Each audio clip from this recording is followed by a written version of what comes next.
I, Napoleon is a card game that simulates the life of Napoleon. Yes, it is basically a solo game that works as a biographical simulator.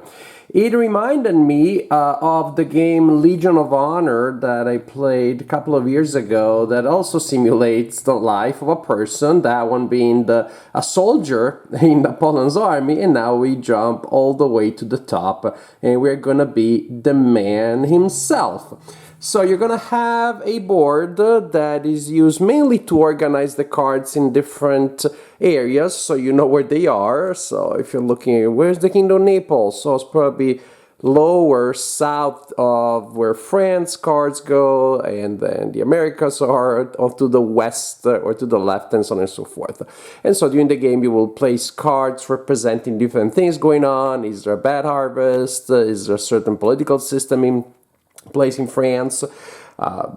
Different people. Oh no, Wellington is in Britain, things like that. So that will organize, that will give you a way of keeping track of the state of the game. We have biographical boxes where you place cards indicating what's happening to Napoleon, what role he has. Is he a commander? Is he a first consul? Is he an emperor? Wife, lovers, family, different politicians, and cards that represent the military and the international aspect. Here you have a current treaties, you're less likely to go to war with a country you have a treaty with. And then during the game you will collect commanders, the deck will give you campaign modifiers, strategy and tactics, and also campaigns themselves. There are cards that will force you to go to war in certain circumstances. When a campaign card is drawn or placed there mandatorily by a rule, you place it there, and later in the year you will have to resolve it. You can only have one campaign at a time. Or can you? Usually only one campaign at a time. Diplomacy tracks, so you know if various countries are allied with you, neutral or hostile, and of course when they're hostile things are not nice. And then we have a general track to keep track of 4 resources that you will be using: diplomacy, administration, politics, and glory. You will want to get a lot of glory. That's what you need to score well at the end of the game. During the game you will also, hopefully, find ways to generate income in these resources automatically. For example, in this game, nepotism really pays off. So if you place one of your relatives in a position of power, that will automatically generate glory. So you will have these tokens here that you can use to keep track of the income that comes from all the different cards. Because again, many cards may give you income, and so it would be annoying to just have to go and check every card, the entire board, every time. Now I know automatically at the beginning of the year. At the beginning of the year, I lose all unspent diplomacy and administration. Glory and politics stay up there. And so in this case, this is the beginning of the year, the income phase. I know automatically get 4 administration. Oh, I got no diplomacy for free. Oh wait, I do. That's good. And 2 politics and 2 glory, for example. If you ever have more than 100 points of glory, then you exceed the limits of glory and you place that marker there. And even if you then lose it, you go below 100, that stays there because history will remember that you expanded the limits of glory. Again, it is a card game, and so the heart of the game is going to be to draw cards and to resolve them. You have multiple decks that are placed in the main deck during the game at different phases of the game. The turn track reminds you of when to do so. If you're playing the main scenario, you are starting in 1793. And you'll play until the end with a turn representing the years between 1817 and 1821.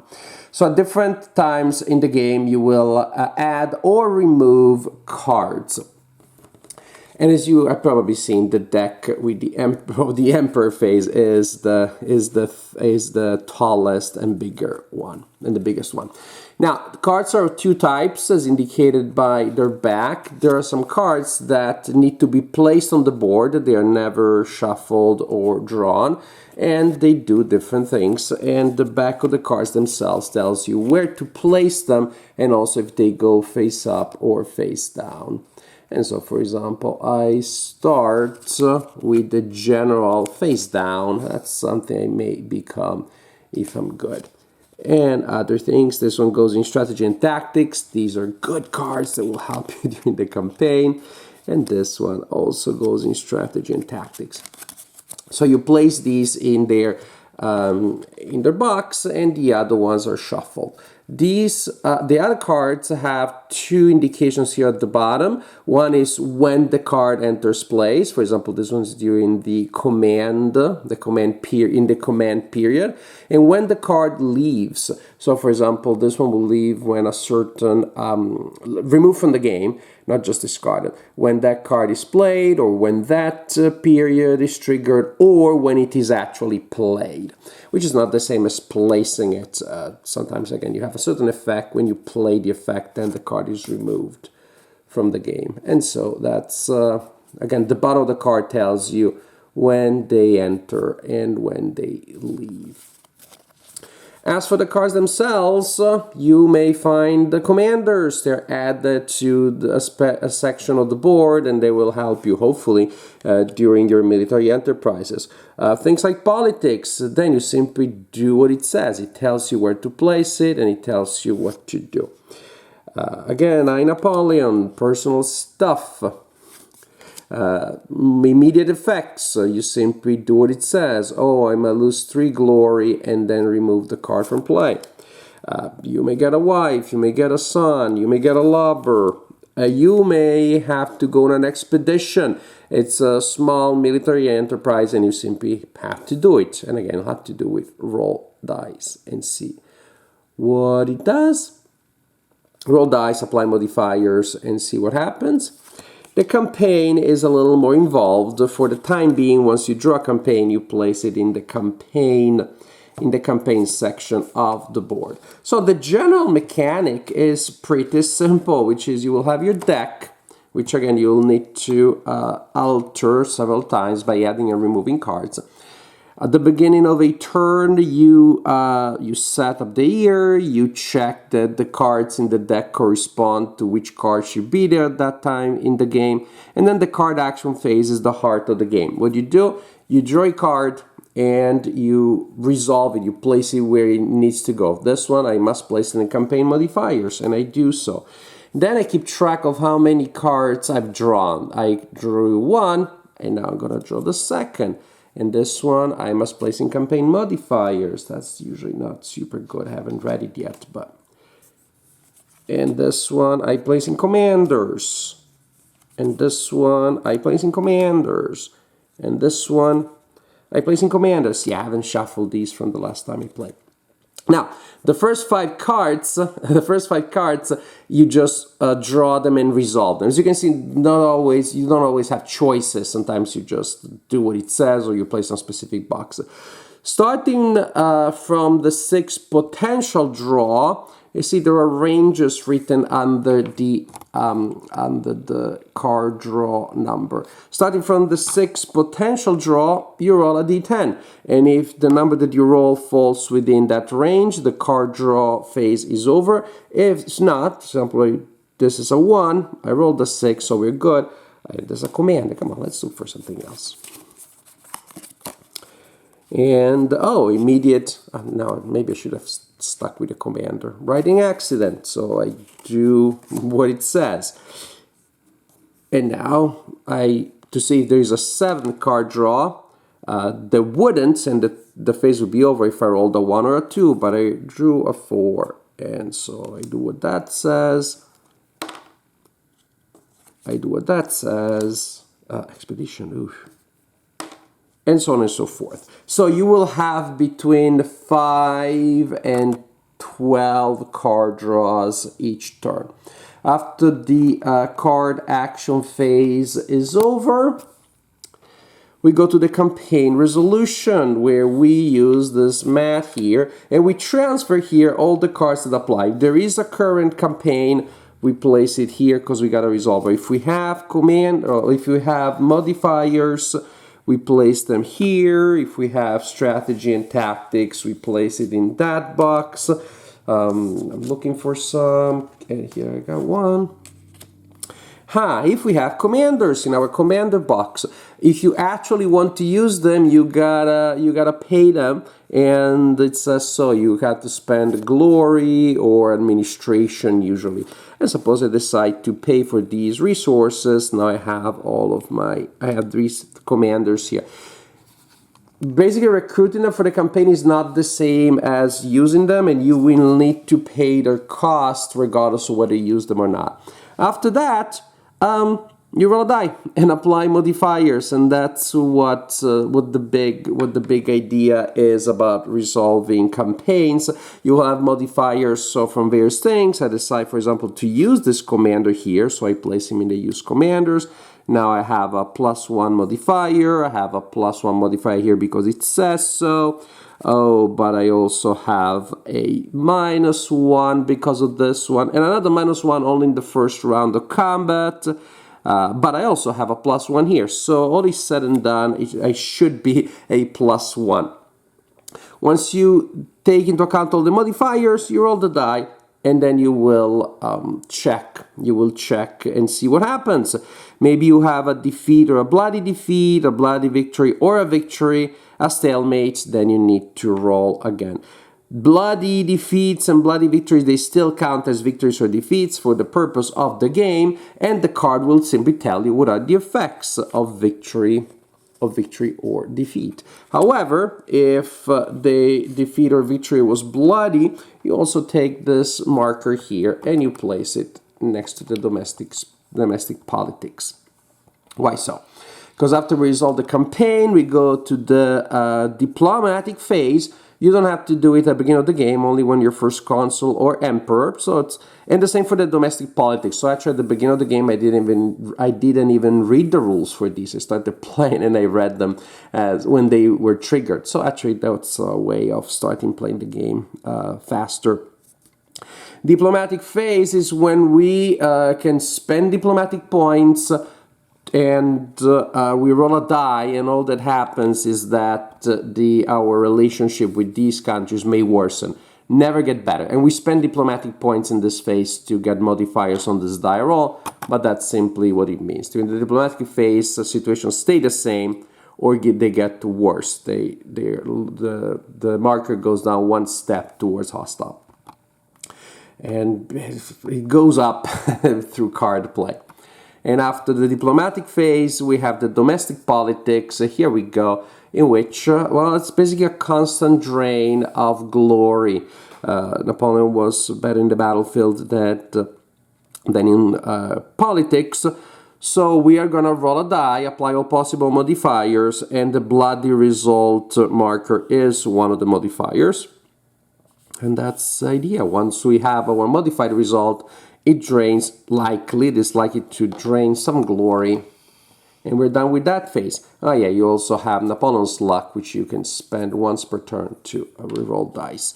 So, then we go to the cleanup phase, and then we start the next year, and that's how it is. After you set up markers and decks, draw cards and resolve their effects, 5 to 12 such cards, possibly resolve a campaign, diplomacy, domestic politics, and cleanup. One thing about the diplomatic phase, when you're first consul and you're doing it, so there are chances of you starting wars, so it's not mandatory. You can choose to start campaigns if, for example, you want to consolidate your position by attacking people.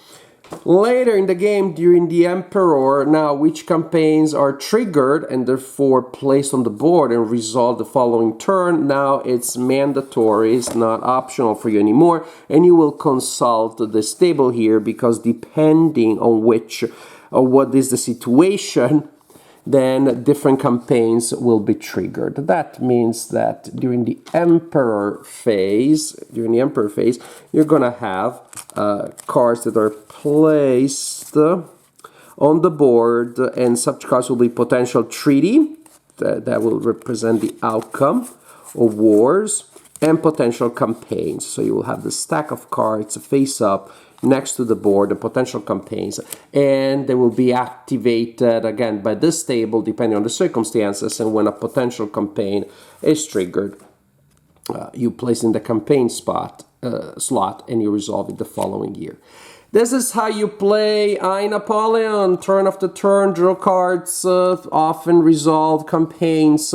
Later in life, deal with diplomacy and with domestic politics, and continue like this until you remain the emperor of France for a long time, until the end of your life, or you become the emperor of Elba, or you are exiled to St. Helena, or you die in one of many possible ways. Maybe the infernal device hits you early on, and that's the end of it. I, Napoleon is certainly an unusual game. It is, again, mainly a biography in the form of a game book where the text, however, is described on the cards.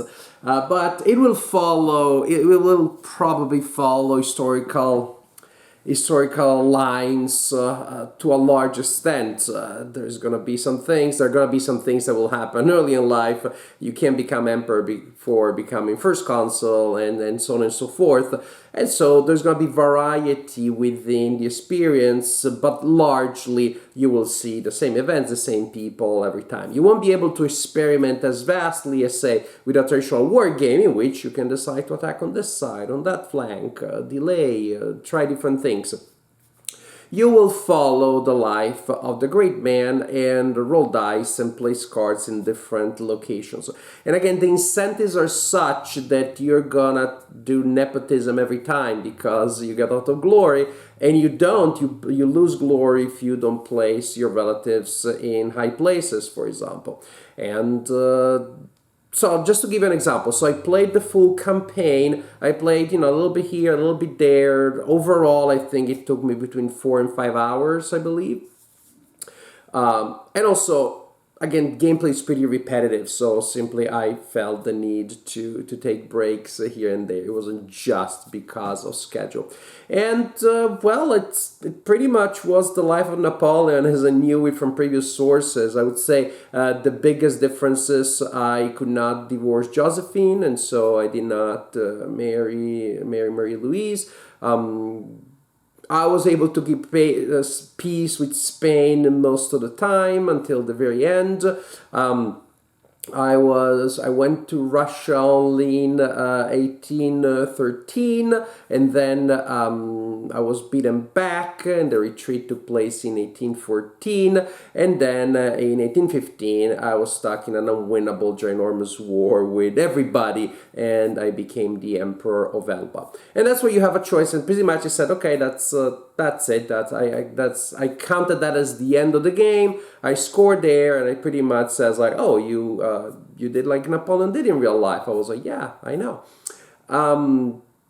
Then I decided I'm gonna try to pretend that I did try to go back for the 100 days, and so there's a mini game, the abdication mini game, just to see how that plays. And they're gonna draw a card and try to collect resources for when Waterloo comes around. And I played the mini game just as a what if. So that's the idea. Do you like reading biographies of Napoleon? Then you may enjoy playing this game, which is decision light, which is a lot. Most of the game is you're along for the ride. Many of those cards don't give you any choice, and you adjust different things and you see what happens. Again, you can try some what ifs here and there, but they don't feel that they can derail the story. And that's okay. Again, if I read a biography about Napoleon, I'm probably gonna read what happened, and the author may tell me about what could have happened. This game gives you the option of exploring those could have a little bit more, but not much not much past that. So I enjoyed playing it. Again, there's actually, I need to clarify this. It's not so much a biography of Napoleon, but a summary of a biography of Napoleon. There aren't flavored texts, so if there is an event that you're not familiar with, you're not going to learn about it from the card. And there's some minor stuff that I wasn't sure what it was. The card didn't tell me. I would say it's a summary, it's a reminder. If you know the biography, it represents those events, but as an educational tool, for example, if you're the teacher and you have your students play, you still need to add some context here and there. So I enjoyed it like I would enjoy reading a biography of Napoleon, but how often do I do that? Last I read was the one by Andrew Roberts, and maybe it was 2-3 years ago, and maybe I'll read another one in the near future. So the replay value to me is not as, I don't think it's not a replay value. I enjoyed going through the story of Napoleon. I don't feel any burning desire of going back to it right away. It'll be on the shelf, and when I feel like reading a biography of Napoleon or playing one, then it may come down the shelf again. So that's gonna be my conclusion. It's not much of a game in terms of the decisions because it's mostly railroaded, but if from time to time you enjoy reading a biography of Napoleon, then from time to time you may enjoy playing one, and that is precisely what I, Napoleon, is, a playable biography.